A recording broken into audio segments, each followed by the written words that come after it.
राज्यात नुकत्याच झालेल्या अवकाळी पावसाचा फटका बसलेल्यांना जास्तीत जास्त मदत करण्याचा राज्य सरकारचा प्रयत्न असल्याचं महसूल मंत्री चंद्रशेखर बावनकुळे यांनी म्हटलं आहे।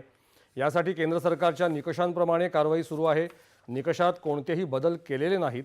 मंत्रिमंडळाच्या बैठकीत पूरस्थिती, पाणी टंचाई याच विषयांना प्राधान्य देण्यात येत आहे असं त्यांनी स्पष्ट केलं।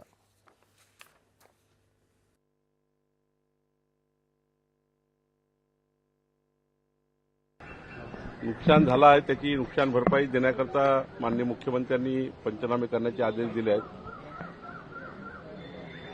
मोठ्या प्रमाणावर काही नुकसान झालं आहे, काही बागायती नुकसान आहे, कांद्याचं आहे, विदर्भातील आणि सर्वच महाराष्ट्रात नुकसान झालं आहे।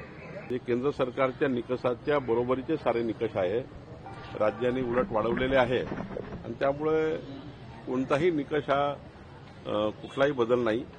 फक्त या ठिकाणी जास्तीत जास्त लोकांना जास्तीत जास्त मदत मिळेल ती या ठिकाणी घेण्याचा निर्णय शासनाने घेतलेला आहे। मला वाटतं याच्यातून जास्तीत जास्त लोकांना मदत मिळणार। खेळांच्या